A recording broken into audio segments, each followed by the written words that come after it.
It's one thing to listen to doom and gloom about food and fertilizer shortages, skyrocketing prices, the cost of living, or your job being outsourced overseas or eliminated due to automation. It's quite another thing to hear practical, immediately actionable advice from experts who can help you reduce the fear, anxiety, and burden of these problems. Tune in now to the Surviving Hard Times podcast from the Finding Genius Foundation with Richard Jacobs.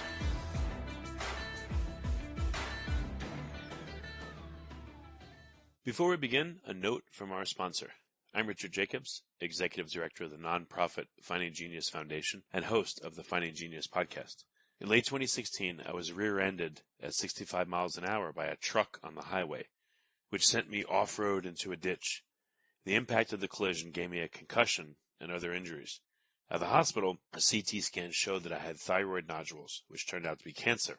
It was then, when I had a biopsy of my neck, that I realized even if I was a millionaire, I wouldn't want a second or a third biopsy due to the pain and the invasiveness of it. And appointments at that time for thyroid experts were 3 to 6 months out, and I was worried about dying now, even if that was irrational.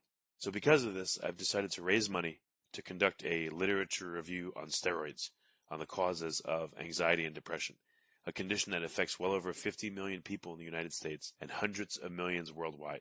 Our goal is to create a codex, a guide, that reveals all possible treatments for anxiety and depression for people that live with the condition, or for loved ones that have it, as my wife and my son do.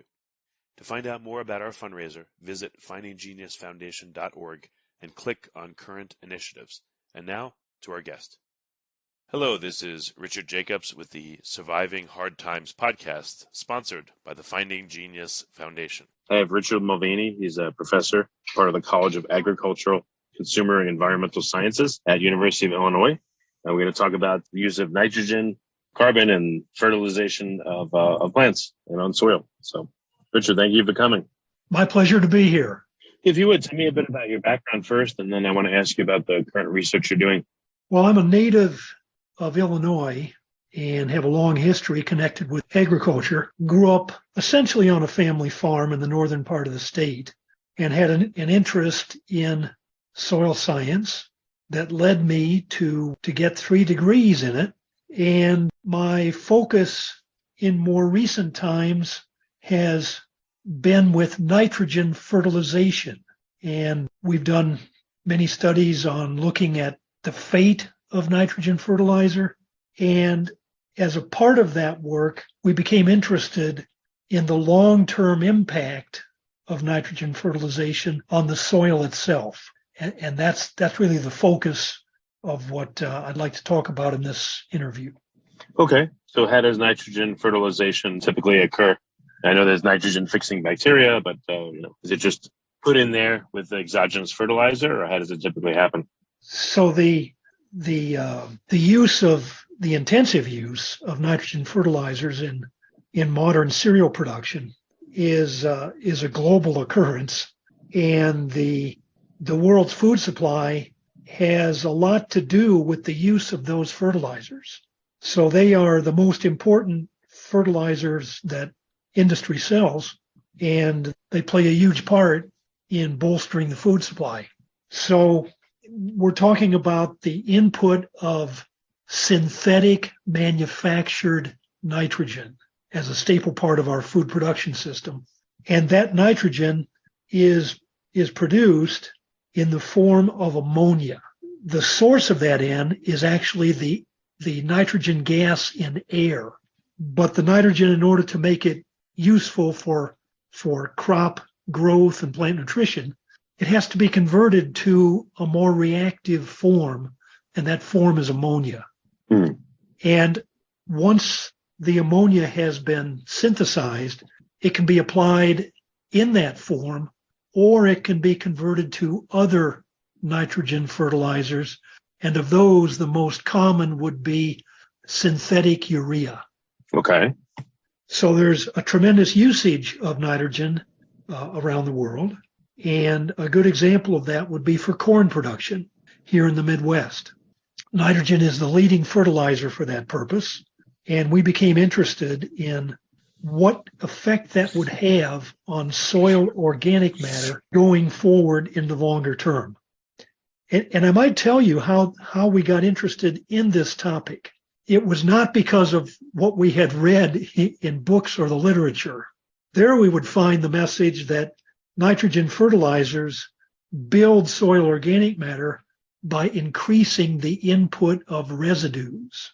And I had never seriously questioned that until my colleague Saeed Khan had noticed some years ago, actually, that in years when the Morrill plots, which is a historic cropping experiment on this campus, in years when the Morrill plots were growing corn in all 3 rotations, he would notice that the corn was doing best and was tallest and darkest green on the south end of the plots where there was a corn, oats, hay rotation.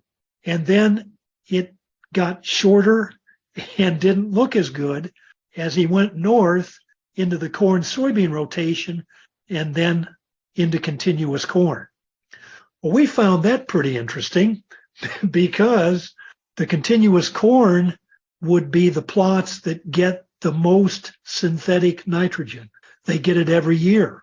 The corn, oats, hay only gets synthetic nitrogen once every 3 years. So it was interesting to us that the plots with the highest nitrogen input, apparently the corn was doing the worst. Do you think that the exogenous nitrogen is causing a shutdown of the natural nitrogen fixing behavior of the bacteria of the soil? Or what do you think it could be? Yes, in that sense, there is an effect because nitrate derived from the fertilizer has long been known to inhibit free living and also symbiotic nitrogen fixation. So yes, there is that effect. But in this case, the broader effect and the one that develops over time has to do with the soil's content of organic matter. And so the publications that I mentioned advocating the idea that nitrogen fertilizers build organic matter didn't really seem to fit what we were seeing in the Morrill plots. Organic matter has a myriad of benefits for crop production, including its impact on nutrient supply and also its well-known ability to store water. And so when we saw the corn doing poorer, where nitrogen had been applied every year for continuous corn, it caught our attention and made us look deeper. Okay. Why would people keep applying more and more fertilizer if it's known that that's counterproductive and hurts the ability of the soil to sustain whatever crops on it? So nitrogen is applied. Really, as I said, it's the leading synthetic commercial fertilizer, and it's applied in order to boost cereal or corn yields, and it's a really important part of farming throughout the world. But what the farmers don't know typically is how much yield their soils can produce without that nitrogen fertilizer. They never leave a strip unfertilized. What about the application of it? Is it all applied right in the beginning before anything grows? Have they tried applying it every couple of weeks as things grow? Is there a sweet spot on how to apply, how much and when? Well, that's another major issue. And in the Midwest, and including Illinois here, a common practice that comes into play typically in November would be fall anhydrous ammonia application, and that's directed toward the next corn crop that will be grown. So fall applied in is a common practice. It's not the best practice in terms of maximizing efficiency for crop uptake. That would make a lot more sense if the nitrogen was applied when the crop was in the field. And so it should be applied during the growing season, not far in advance, in order to get better efficiency on uptake. So that can be done in different ways. We call this side dressing, and it would entail, typically the form would be urea ammonium nitrate in solution. But anhydrous ammonia can also be used for this purpose. The nitrogen would typically be applied in June, and the ideal case would be to split the dose and apply it more than once, as you've alluded to. But that's limited to a degree by the logistics for farmers dealing with large acreages. Now, one of the practices that's come into fairly common use in this recent time is the option of side dressing with a system called Y-drops. That's a product of 360 Yield Center, and it's designed to apply the nitrogen right next to the corn row and leave it on the surface with the idea that it will be washed into the soil through dew or precipitation. So again, you discovered that crop rotation allows you to have a lot less nitrogen fertilizer and makes corn, for instance, grow a lot better. But the whole farming industry doesn't know this, or like what, why, how? So let me reiterate here that when I said the corn was doing better under corn, oats, hay than under continuous monoculture, what I'm referring to here is that in that rotation, there were 2 years when corn was not grown, and in continuous corn, it's grown every year. Right. So corn is the cash crop, and when it's grown, it's going to get fertilized with nitrogen. Right, but you said with crop rotation, the corn grew better. Did you also apply less fertilizer to when the corn was there? It was the corn's turn, or you applied the same amount as you normally would? In the case of the moral plots, the nitrogen rate is fixed at 200 pounds per acre, and that's applied regardless of the cropping system in which the corn is grown. Yeah, in the years then that you weren't growing corn, you still applied the same amount of nitrogen? No, there was no nitrogen applied. Oh, okay. Except when corn was grown. So you put less, so it had a breather of correct. Years. Exactly. And let me point this out as well, that in that kind of a 3-year rotation, there's 1 year with alfalfa hay, and a major issue for grain farmers would be they can't afford to leave the soil unproductive for grain crops. So that rotation is in place in the moral plots, but it's not common in production fields. Okay, I mean, why is it not used in production fields? If crop rotation, like how much of a yield boost or benefit does it have to rotate crops in a 3-year cycle, like what you guys did? So it's not going to make up for the 1 year when corn is grown to cover the 3 when it would have been grown continuously, or to cover the most common rotation of corn soybean. So you have in the case of the 3-year rotation, a year with alfalfa hay. Well, the market for hay is much more limited than the market for corn or soybeans. And therein lies the catch. So the farmer can't afford to take his land out of grain production and have a year off with alfalfa because he may not have much income from that crop.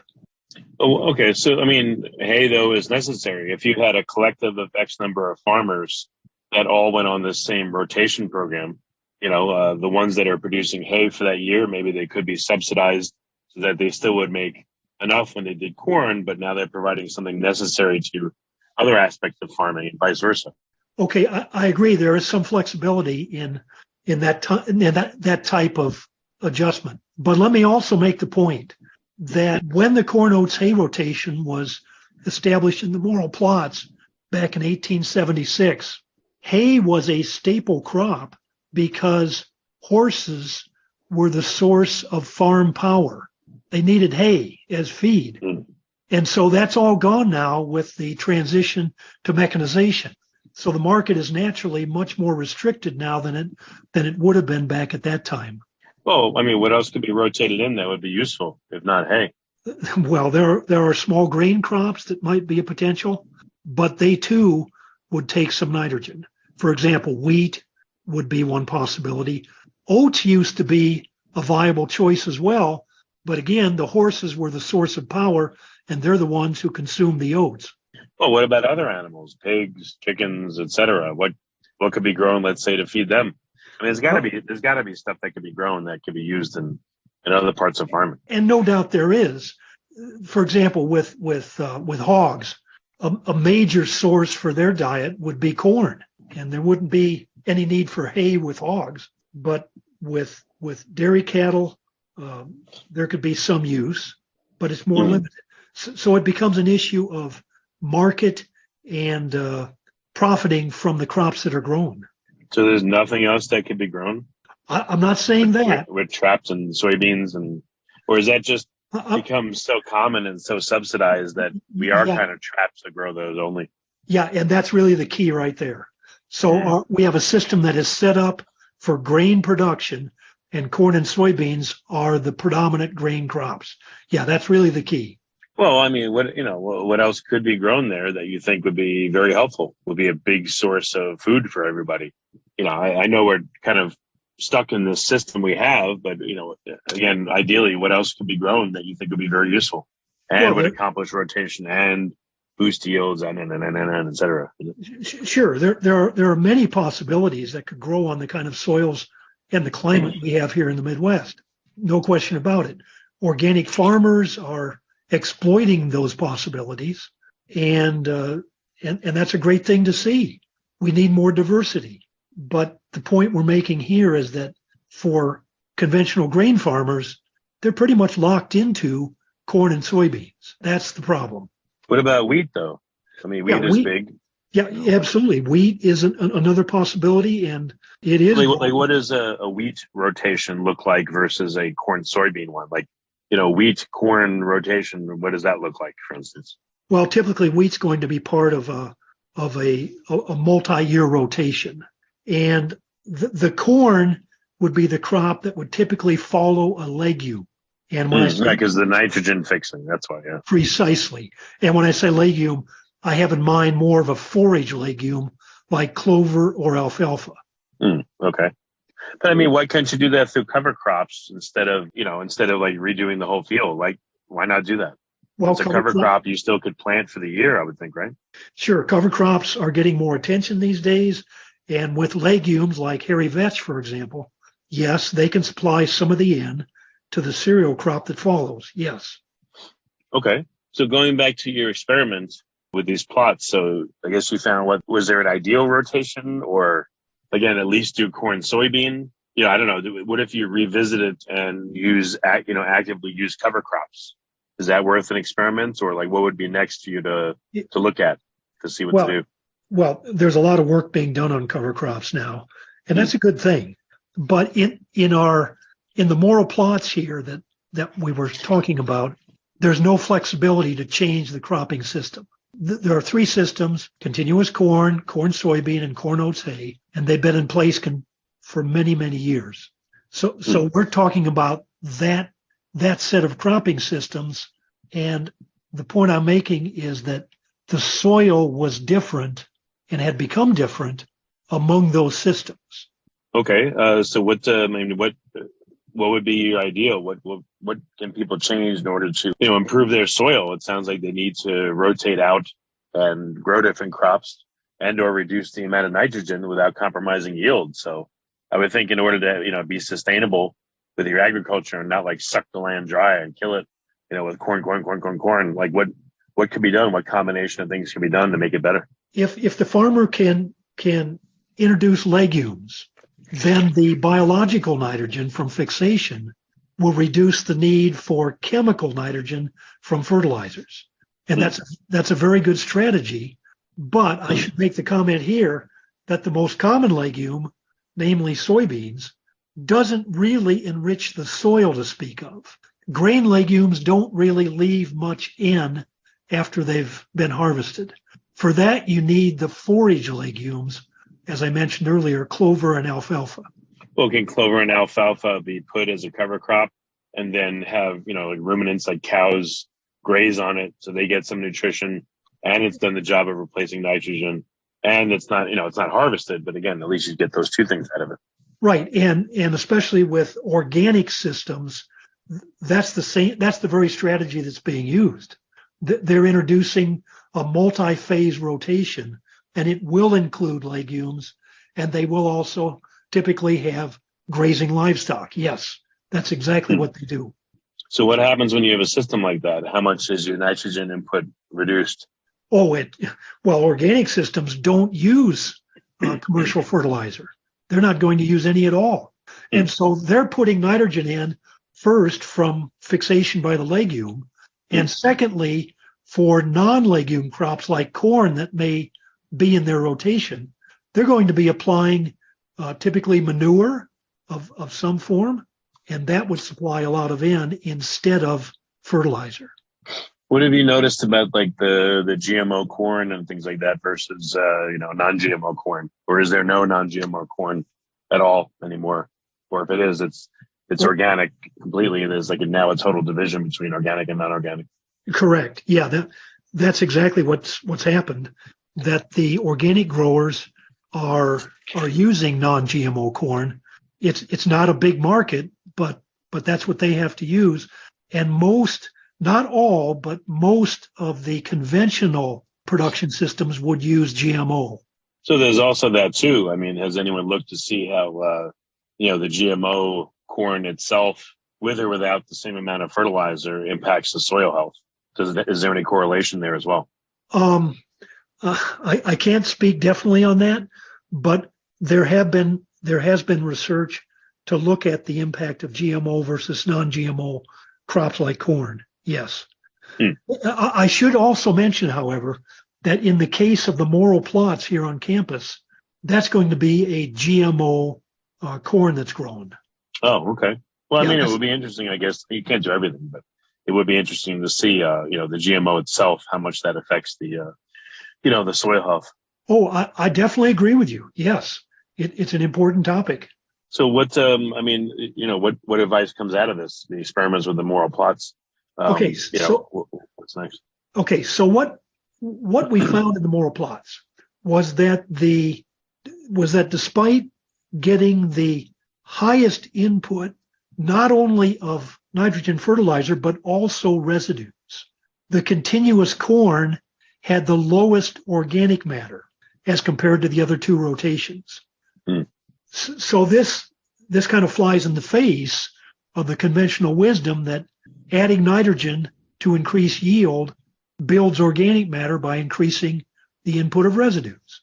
We were putting the most residues into continuous corn, but it didn't show up in the organic matter. So we did a 5-decade balance on the Morrow plots, comparing the three rotations, and the deficit on the loss of soil organic carbon and nitrogen was greatest for continuous corn. So here we were applying the most inputs for continuous corn, and we're losing the most from the organic matter. Okay. And that's really now some nations are saying, farming is destroying the planet, causing carbon emissions. So they're trying to force farmers to reduce the amount of fertilizer they're using. In the Netherlands and now Germany and Canada, God forbid here. Oh, yes.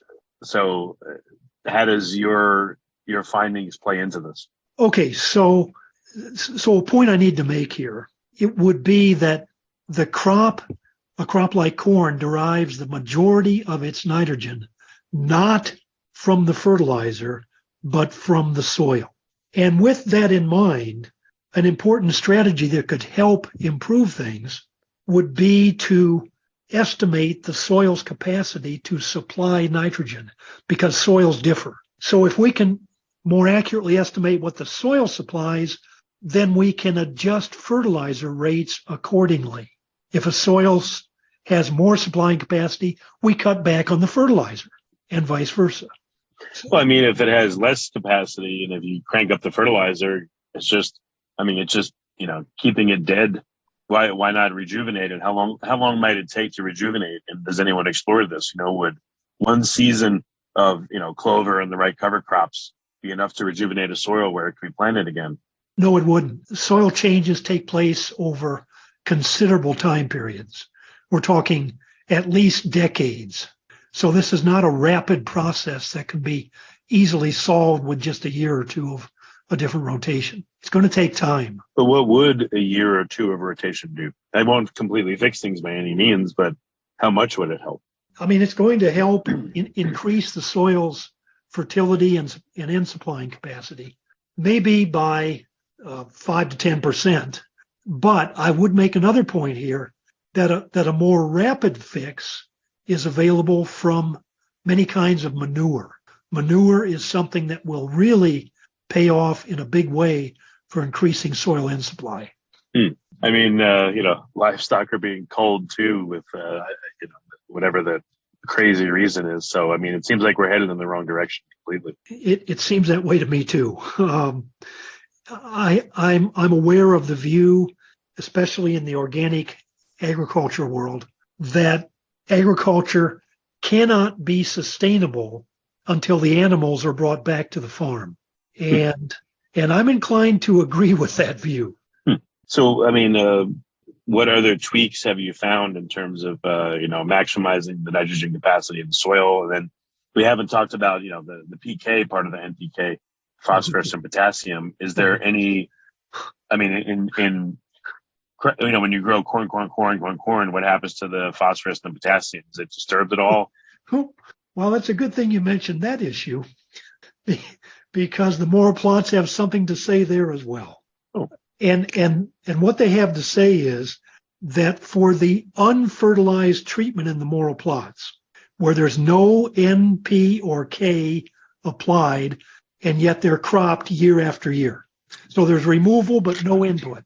For those treatments, in over 140 years of continuous cropping, there are no symptoms of P or K deficiency. There's nitrogen, but no P or K. So this kind of flies in the face of thinking that we need regular inputs of P and especially K. And that's a whole other subject that we looked into in great detail. This is crazy. So, I mean, if phosphorus and potassium really aren't needed, even if we have a screwed up monoculture system, and it's really the nitrogen, and you now know how to improve that. I mean, this, if people thought of it in the right way, this would be huge. I mean, it could reduce fertilizer inputs tremendously if things were changed in the right way. And then, all the people complaining about fertilizer runoff and nitrogen and, all the environmentalists would actually find a pretty good solution to this if it was done right. The potential is there, but it's not necessarily so easy to realize the potential. So let me make the statement that my colleagues and I have not had the chance to work on phosphorus. So I don't want to say much about that in terms of deficiencies or fertilization. But on potassium, we have worked. and Okay. there, the typical finding is that there is no yield benefit to applying potassium fertilizer on most Midwestern soils. None at all. This is very odd. So, I mean, what is the commercial name for potassium and for phosphorus? I mean, like potash. From what I've read recently, potash is incredibly important. What does it contribute? And Okay, I'm not debating the importance of potassium in plant nutrition. I'm not debating that at all. But the key issue is how much is in the soil itself. right, you don't need it. You don't need it. Yeah. Exactly, precisely the case. The soil has a huge amount of reserve. And I might mention this was known over 100 years ago when a guy named Cyril Hopkins was a big player here in Illinois.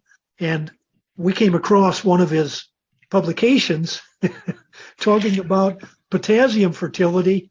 And his message in that publication was, this was to farmers, you don't need it.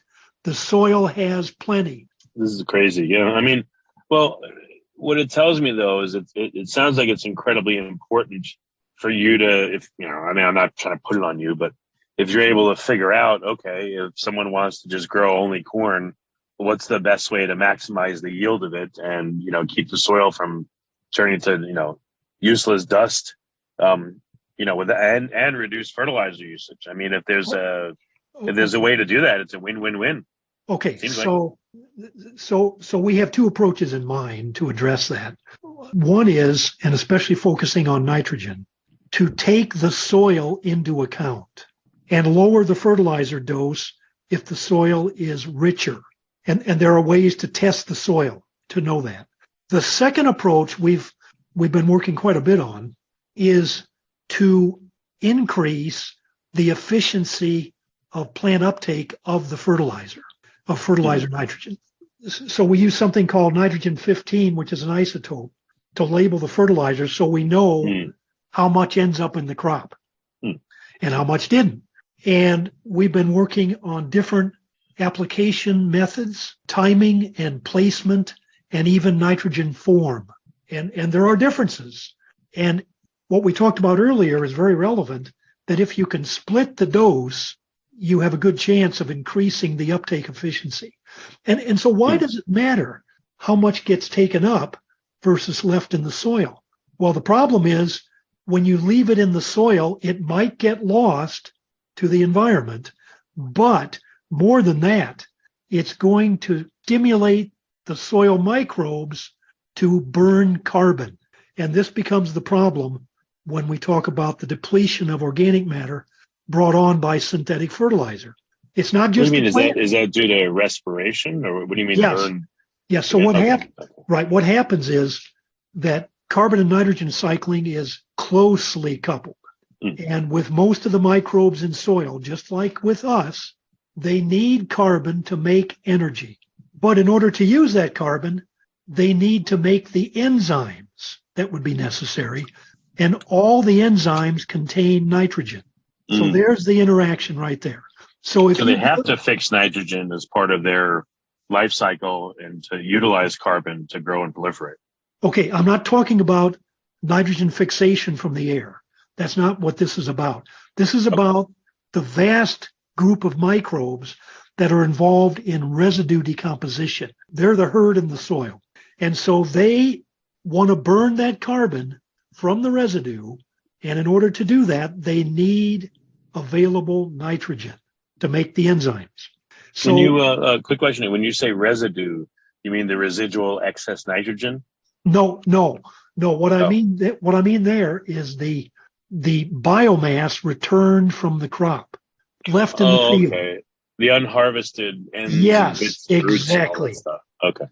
So that becomes a food source for the microbes. They're going to make energy, and they're also going to make biomass, but they need nitrogen in order to do it.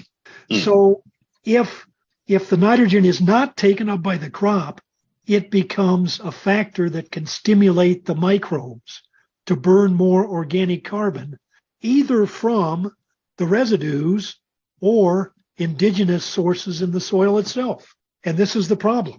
So if we can maximize the uptake by the crop, the microbes won't get it and won't be stimulated. Well, how do you maximize uptake of organic matter if organic matter is the residual crop itself? No, we're not talking about the uptake of organic matter. We're talking about the uptake of mineral nitrogen. So if we can put the nitrogen in the crop, then we keep it out of the soil. It can't be lost, and it won't stimulate the microbes to burn organic matter. That's what I'm talking about. Well, okay, but I mean, what happens to the organic matter then? Normally it's broken down, and I would think it would make the soil more favorable towards growing stuff the next season. So if it's not broken down, then what happens? Right. So that's true. Organic matter does provide a reserve of nutrients like nitrogen for the next season's growth. That's very true. And that's why soils are the main source of N supply, not fertilizer.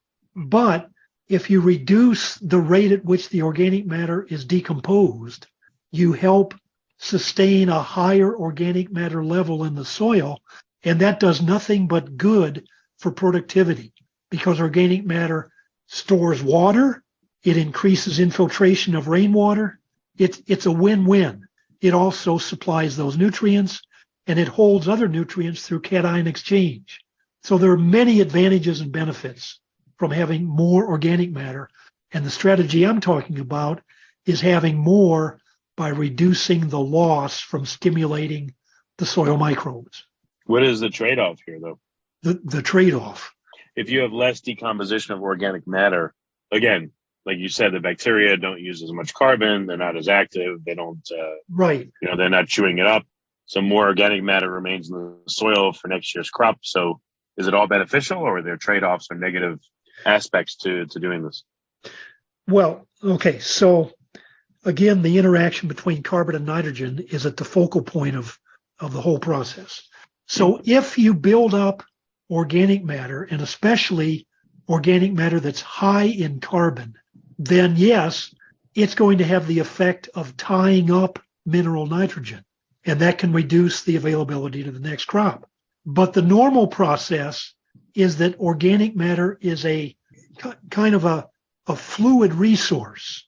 It does need to break down in order to perform some of its functions, but you want to maintain as high a level as you can to make the soil better in many other respects.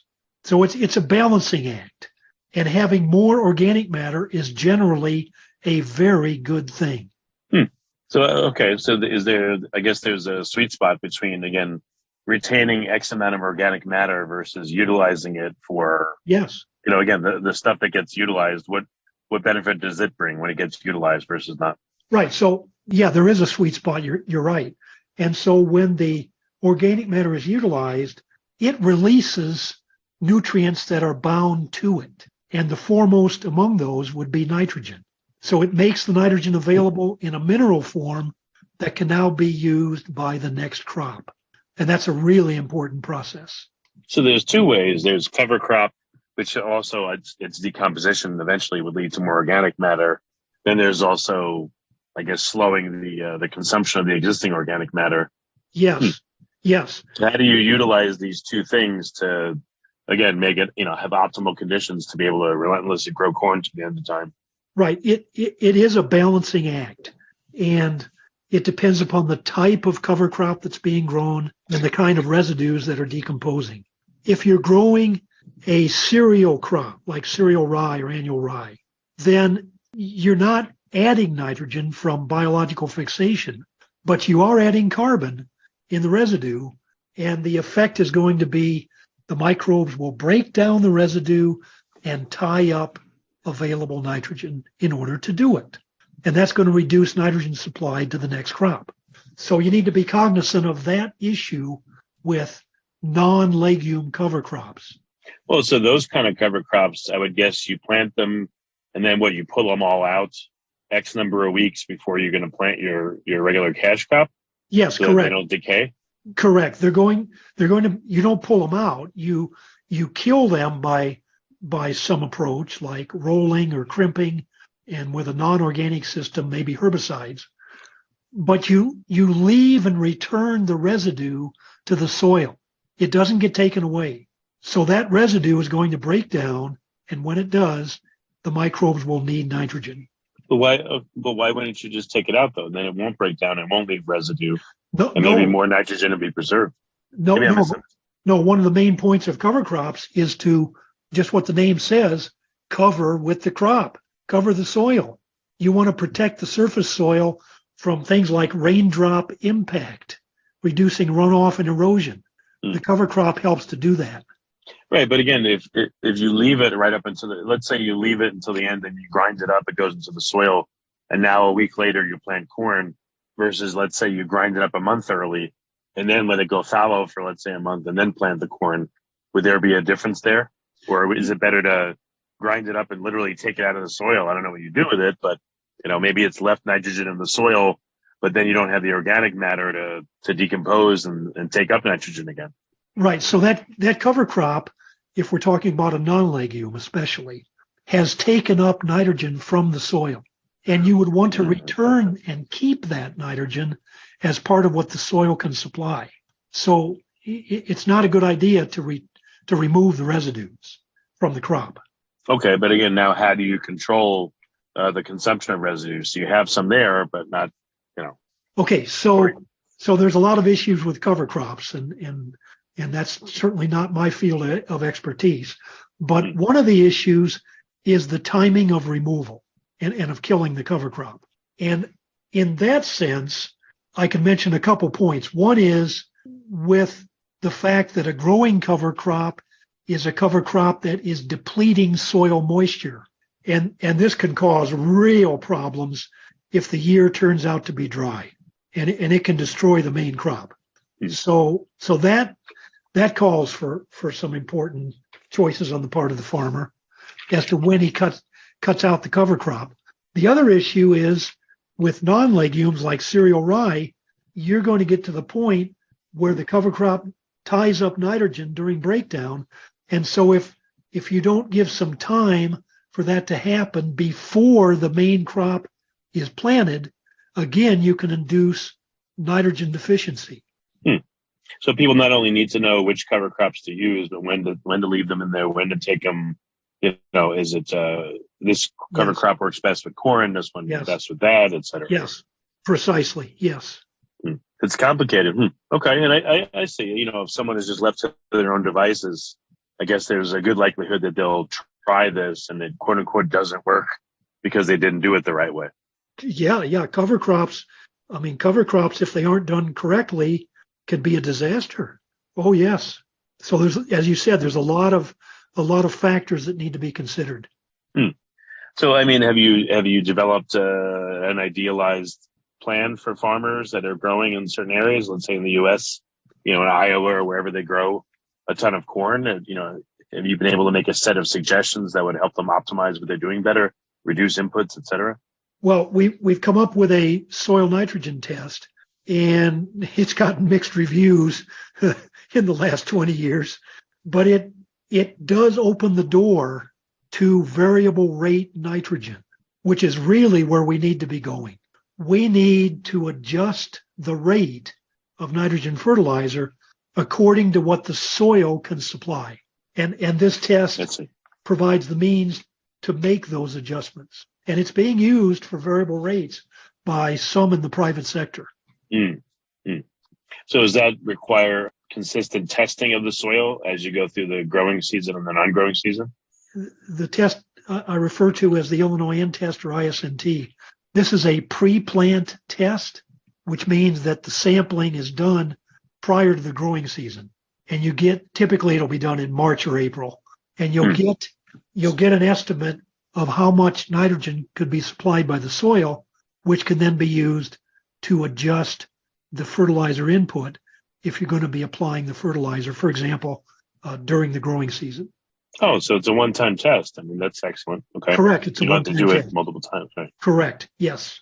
Why not, test additionally a couple times, especially if you're going to break up the nitrogen application? Let's say you do it in thirds at different stages and you test before each application. You could tune how much you need to put in and maybe you could reduce it quite a bit. So it's optimal.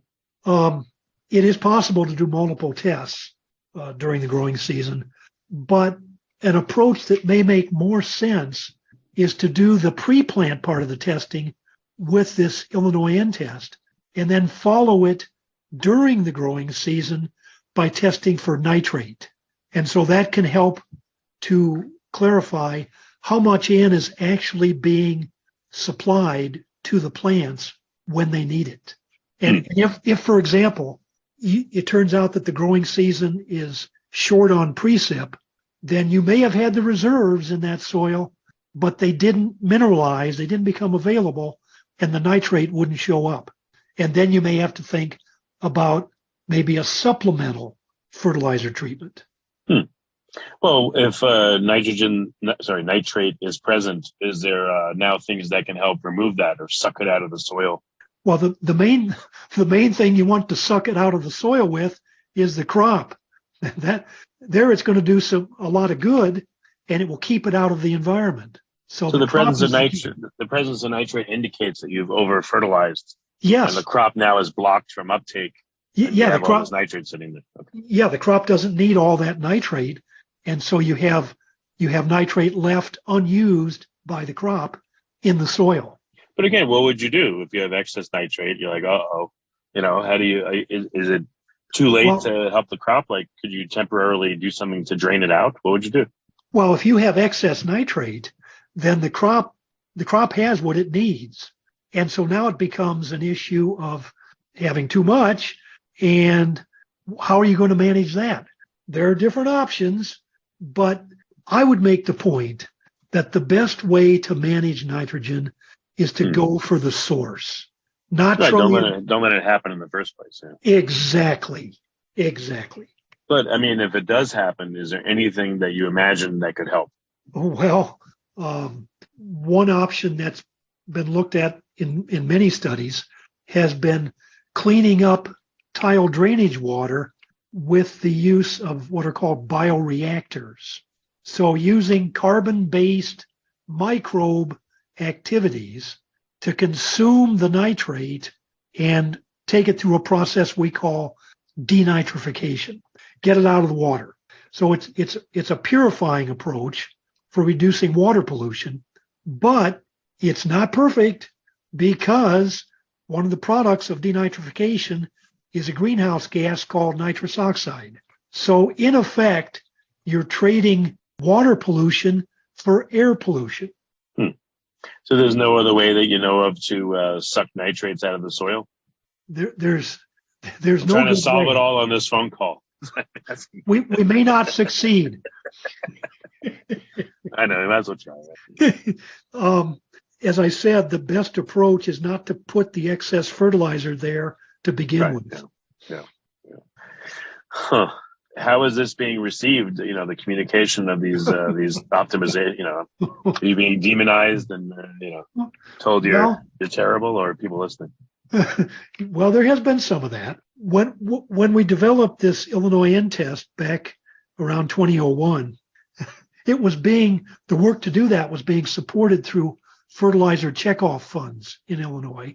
But as the message drifted toward the idea that this test could help reduce fertilizer rates, the problems began to multiply because the fertilizer checkoff board was composed mainly of representatives from the fertilizer industry. You get the picture. What a surprise. Yeah. What a surprise. I wonder what they recommended. Yeah, so they cut off funding from the project. Yes. Yeah, of course. Yeah. So, I mean, sales are important. And if the fertilizer industry is making the decisions, that's going to be a significant issue. Yeah. It's too bad because it's a point of decision that doesn't serve the interest of the farmers or the public. It serves the fertilizer industry. Yeah. So, I mean, what groups are listening to your protocols, and, the ones that are using it, what are they experiencing? The farmers that are using it. So there's some usage amongst farmers. I've heard good reports back in some cases, and it is being used for variable rate nitrogen. Mm-hmm. There are some fertilizer companies that are actually open to shifting toward lower rates and better management. There really are. There are some, and we've spoken at meetings for some of these companies, and we have another speaking engagement next week down in Jacksonville. Same way that there are some companies that are trying to find better management points as opposed to just using more fertilizer. And that's an encouraging sign. Yeah, no, definitely. What's your estimation? How much less, I know it depends on everything, but how much less fertilizer do you think could be used per acre or per, number of plants or whatever metric you want to use if you do this system? I'll just draw from a database that in a paper that we published in 2006, and there were 102 sites in that study. These were on-farm sites, and out of those 102 sites, the actual optimum N rate determined from yield data was about on the order of 85 pounds of N per acre. And that's way lower than what most farmers apply. These days, it is normal for farmers to apply over 200 pounds per acre. So it's what, like a 2/3 potential reduction in the amount of fertilizer? Yeah, potentially there could be a substantial reduction. But again, the farmer you have to bear in mind that most of the farm ground in states like Illinois is going to be cash rented. And the farmer doesn't want to take a chance on a low yield that may not work out so well in the future for renting the land. And that's where nitrogen comes into play as an insurance policy. But I will say this, since 2021, fertilizer prices have been going up, up, up. Right. That insurance policy is a lot more expensive than it used to be. Crazy. Well, I'm sure, like I said, the farmers in the Netherlands and in Germany and in Canada and the places where they're being forced to destroy their own farms, in the name of supposed environmentalism, probably will be very willing to listen. Otherwise, they're dead. So they may be a willing audience to hear this. Yeah, that's a really serious issue. And if thousands of farmers are driven out of their livelihood in the Netherlands, there's going to be quite an impact on food production in Europe. Mm-hmm. And it's really serious. Yeah, well, I mean, we'll see if any of the elites care, but we'll see what happens. But at least, again, there's a solution if people can actually just get to it and hear what you have to say. So I think it's very important you're here on the podcast, by the way, because of this. And I might add one more comment here. That is that my colleague Said and I were in the Netherlands back in 2013, I guess it was, and we spoke there on these same topics, and they were very receptive to this message of potentially cutting back fertilizer doses. And we had I remember there was one comment made there that they had to increase their fertilizer doses over the years because the soil was getting weaker. And that's exactly in line with what we found in the moral plots. As the organic matter is depleted, the soil can supply less nutrient, especially nitrogen, and you need to up the fertilizer dose, and it works directly against the concerns they now have. What about farmers that are growing stuff and they have a significant amount of crops left? Can other farms buy that residual organic matter and take it if the farm wants to just get rid of it? Let's say, are they foolish enough to want to get rid of it? Well, they shouldn't be. I know, but The main, to my knowledge, the main way in which that could happen to shift organic materials from one site to another would be through manure. So you have these confinement livestock facilities producing a lot of manure. And what really ends up happening in many cases is that they need to find enough land to dispose of it so they won't over apply it. And therein lies the market for neighbors who may be able to use that manure to build up their own soils. Okay. Well, very interesting.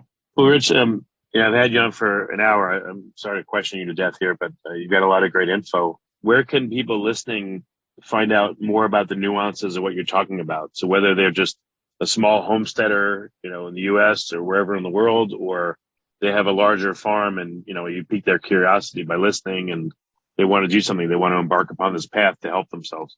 Well, I probably shouldn't do this, but the best option would be to email me at Mulvaney, Mulvaney, at illinois.edu. And I can refer them to a number of publications we've put out on these topics. Okay, excellent. Well, Richard, again, thank you for coming. And one last question: why is it called? You said it was called the moral plots, as if they were immoral plots. Why was it called? No. The moral there is spelled Morrow. Oh, Morrow. And it was a name. Actually, it was the first dean of the College of Agriculture on this campus. The plots got named after him. Okay, I thought it was the moral plots. No. Like, it's a moral or something. Morrow. Okay. All right. Well, very good. Well, Rich, thank you so much for coming on the podcast. I really appreciate it. I hope this will be useful to you. Before you stop listening, ask yourself, what are one or two useful things you heard on this podcast that can help you overcome food and fertilizer shortages, skyrocketing prices, the cost of living, or your job being outsourced overseas or eliminated due to automation? Please like and subscribe and tell your friends and family about the Surviving Hard Times podcast. We're all going to need help now and in the near future.